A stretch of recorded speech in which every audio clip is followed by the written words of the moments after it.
Hello again. It's me, the guy. This is the second and final part of my Cataloging Rainworld's wildlife series. Last video we covered the fauna, the primarily organic animals that roam throughout Rainworld. Now we're covering the flora and unclassified creatures. I'll explain more of that second category when we get to it. Now, let's start with the notable flora around the game world, beginning with the Cornbud, as I and only I call them. The cornbud, or as it's actually called, the popcorn plant, is a maze-like plant found sprouting high above the ground in clusters of 1 to 3 stalks. At the end of these stalks sprouts a large reddish pod containing an incredible amount of seeds or kernels. Most notably, the seeds appear highly reactive, as disturbing the pod will cause the red leaves to snap, exposing the seeds to fresh air, which causes them to react. They pop, the soft substance inside expelling out of the seed, forming a popcorn-like substance.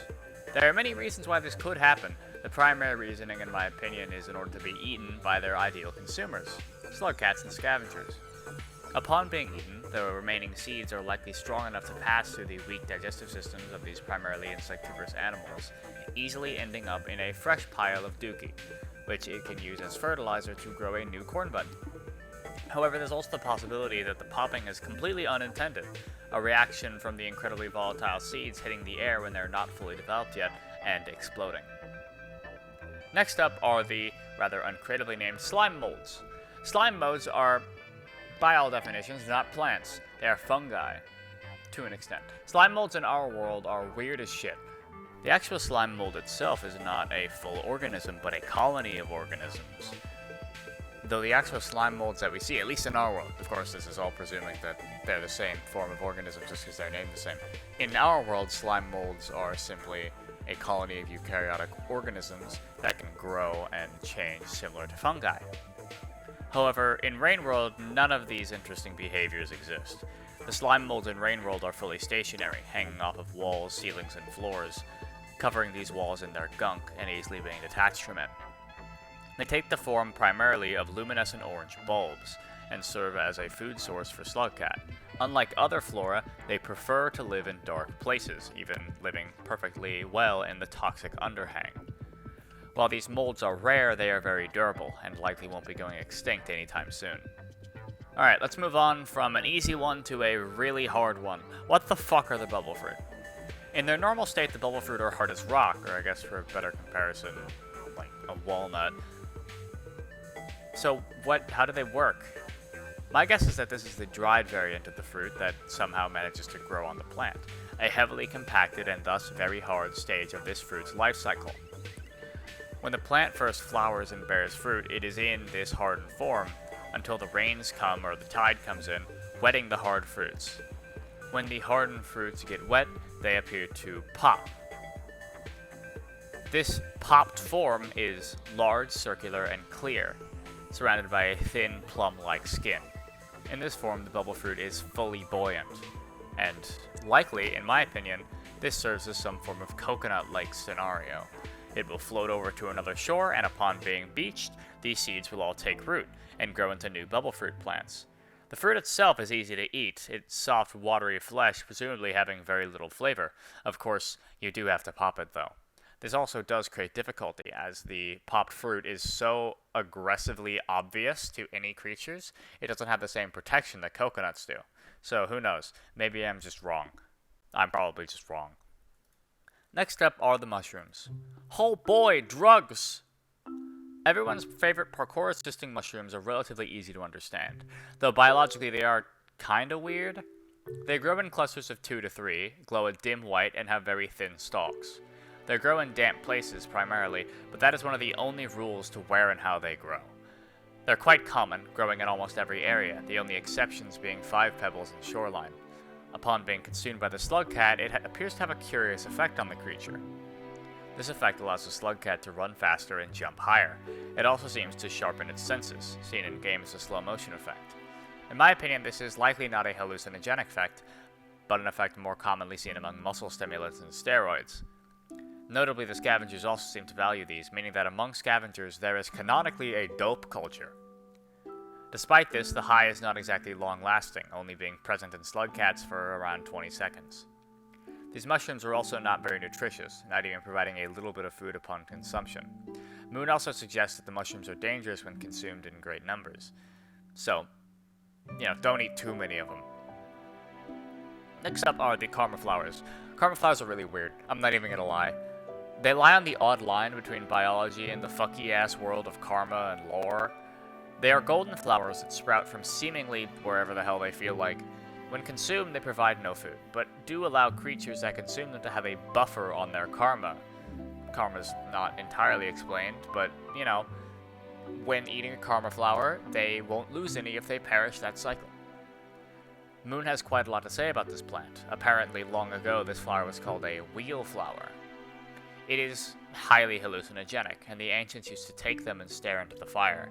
This hallucinogenic nature allowed the flowers to become a symbol for ascension and karma as a whole. Apparently, it momentarily enables a creature to let go of its carnal self and to contact the selves of other planes, dreams, memories, imagined worlds. Now, I have no idea what that means. I'm not even going to try to imagine how this thing works beyond that. Probably just developed for the hallucinogenic chemicals as a defense mechanism early, only to be farmed by immortal hippies for the rest of time. Anyway, moving on from that train wreck, the Batnip. Batnip is one of the least documented plants in Rain World. Oh boy, luckily it's super simple.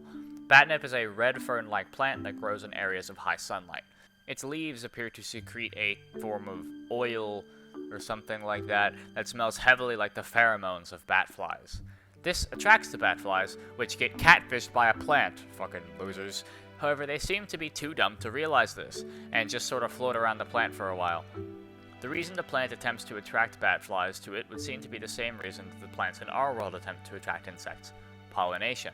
The bat flies rub up against the plant and get pollen all up in there before going to the next plant. However, this is not likely the case, as due to the makeup of the plant, it's far more likely that this plant is a type of fern, which is a sporophyte. This can be seen in the shape of the plant and the fact that it isn't observed to flower or have any form of fruit. This means that the reason it attracts bat flies is to have them carry its spores, a more reliable method of spore dispersion than relying on the wind. This also means that the bat flies would likely simply carry them to wherever the hell the bat flies nest, meaning that more pollination would occur. This is also why we see Batnip around areas that have a large population of bat flies, the outskirts. Next up are the Bubbleweeds, the second bubble-based plant on this list, and the one that is surprisingly very different from the first. The Bubbleweed is a plant with a very odd adaptation. It stores compressed air in globules at the end of its branches. Now, normally this would hold no significance to any plant, so I presume that this is an old adaptation from a purposed ancestor, which now serves as primarily a defense mechanism. I'm really struggling to find a way how this could be turned into a defense mechanism, but I had a bit of a brainwave. Don't blame me if this is weird, I know. What if the air smelled like really, really bad? Whenever an herbivore wanted a snack in the drainage systems, they would inevitably pop the bubble, leading them to essentially gassing themselves with a foul stench. Of course, that would probably mean that the slug cat has a very high tolerance for poor smells. Hey man, I tried. Anyway, cherry bomb.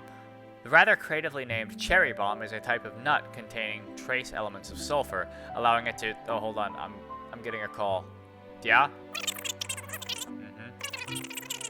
Damn, bro, that sucks. We probably shouldn't have taken her to Chuck E. Cheese's. Alright, see you. Bye. Yeah, sorry about that. Yeah, apparently the actual plant is called a firebush. By the name bush, I can only presume that this plant is a form of shrubbery, with long branches where it grows its nuts, similar to a short almond tree. These nuts would, by the nature of the plant, contain trace elements of sulfur or other forms of volatile materials, which upon being disturbed would explode.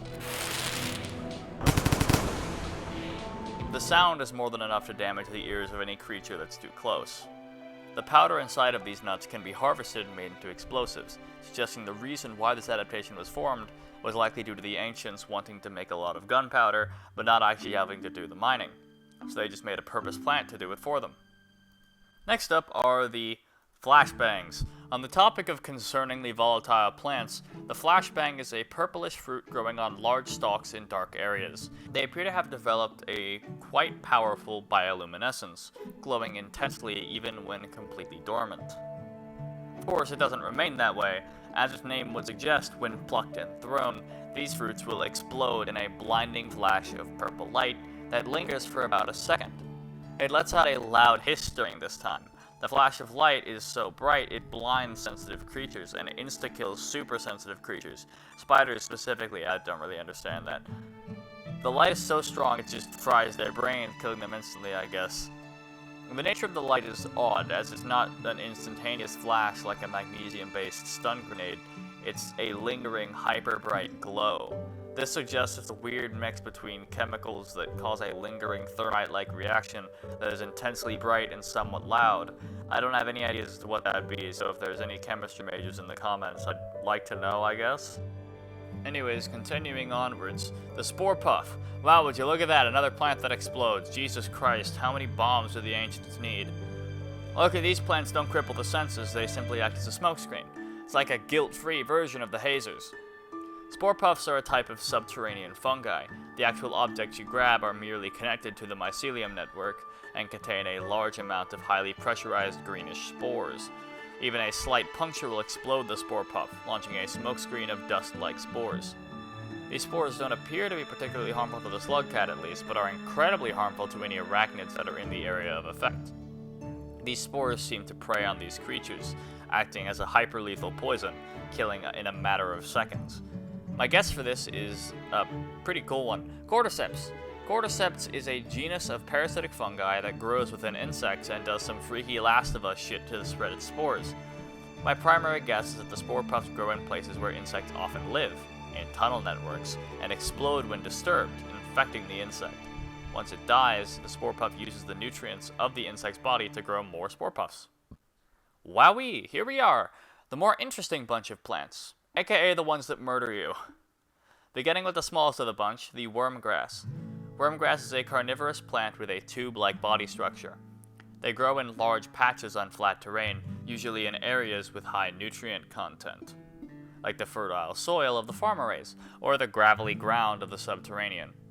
Wormgrass consists of a series of small flexile brownish tubes with open mouths at the end of them. These tubes spend most of their time in a dormant state, standing directly upwards, looking like a harmless regular old blade of grass. When a target full of delicious blood is nearby, the wormgrass will activate. Their tips will open, and they will move towards the target. When the wormgrass reaches its target, the mouth will latch on and begin to drain blood. The grip of the wormgrass is relatively weak, easily broken by even slug cats, but when multiple plants are latching onto one target, it becomes more difficult, especially with the fatigue that comes with blood loss. Wormgrass has two types, black and red. Black wormgrass is the default state, being weaker, smaller, and more common, whereas red wormgrass is the state that comes when wormgrass has a lot of room to grow and a lot of nutrients to grow with. It forms massive, nigh impassable patches of death, being a very notable threat to any creature, besides a few with specific adaptations to get over them. And next up, the pole plant. Hey, wait. Where's the art? Hey, did you not take art from that one Reddit post you're grabbing everything from? Wait, wait, what? An artist actively reached out to me to help. Oh, that's certainly flattering.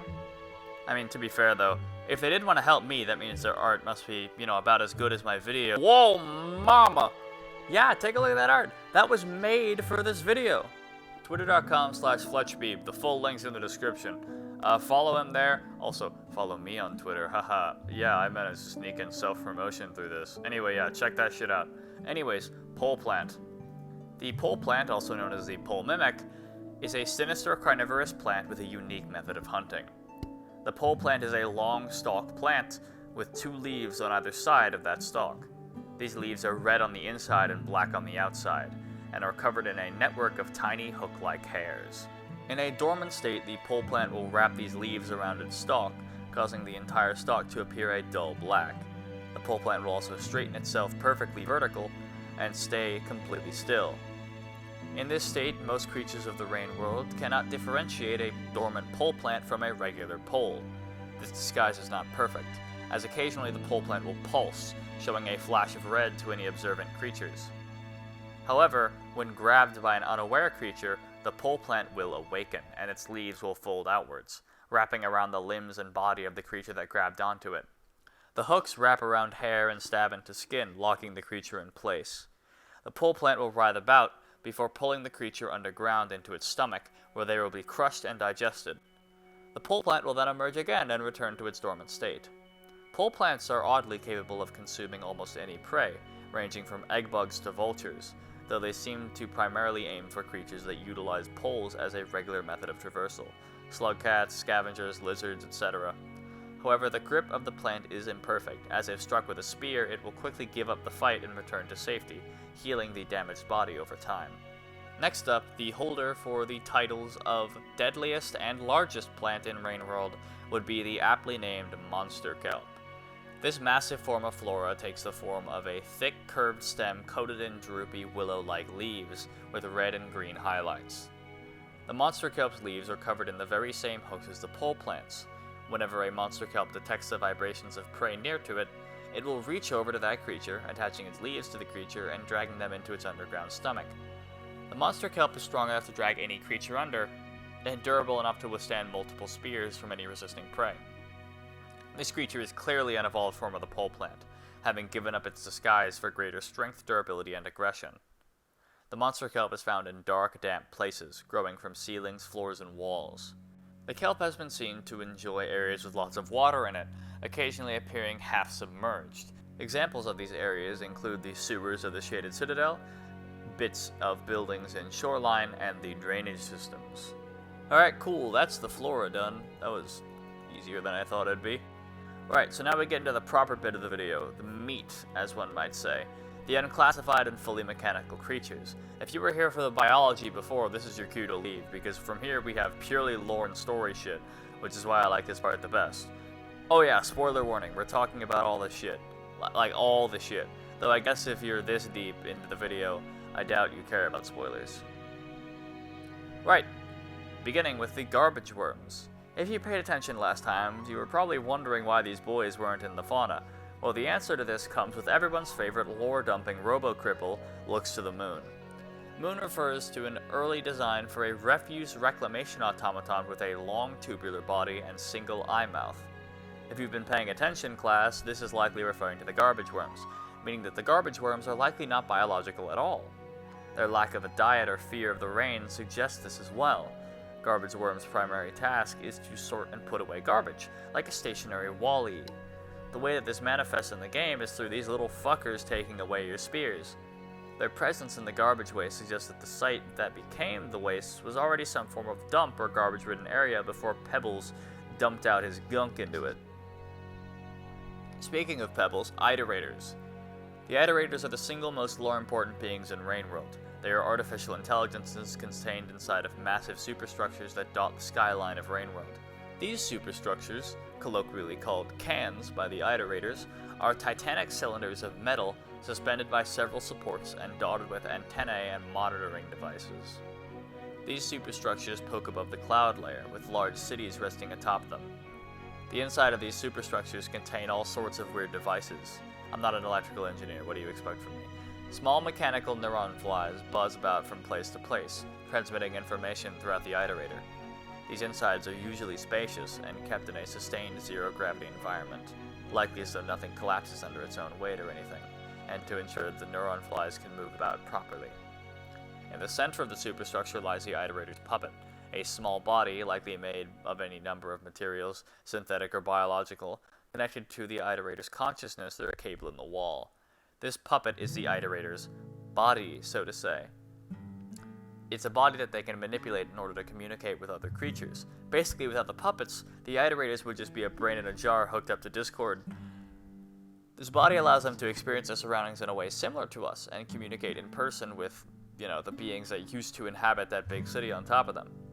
The main drawback to these Iterators is that they require a fuck ton of water to function, like a lot of water, and without a stable water supply they can overheat quickly, and their internal systems can begin to melt.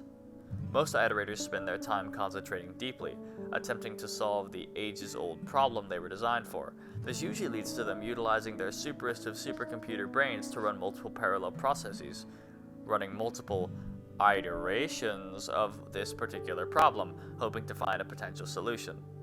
Iterators are super complicated and I can't explain everything here, so if you want to know more about them and the stories related to them, there's a whole last section of them in my lore video, so watch that. Though if you're watching this, you probably already have seen that video, but who cares? Give it a watch again, I need more views. Anyways, the Neuron Flies. I talked about them earlier. The Neuron Flies are unique but pretty understandable robotic creatures. They are found only within Iterators, or as gifts from an Iterator. Neuron Flies are quite small, only being about the size of a bat fly, and are fully mechanical. They act similar to what they're named after, neurons. Their primary purpose is to transmit information throughout the Iterators, though they can also store and output commands, as seen with the green Neuron Fly that reactivates Moon, by initiating a slag dumping order.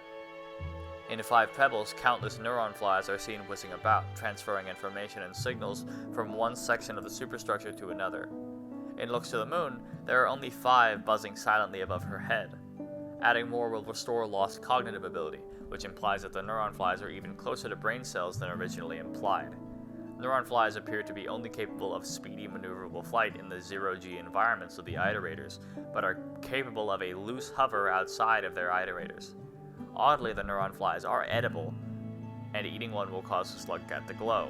The reason for this bioluminescence is unknown, but it's probably some weird chemical that lingers in the slugcat's insides.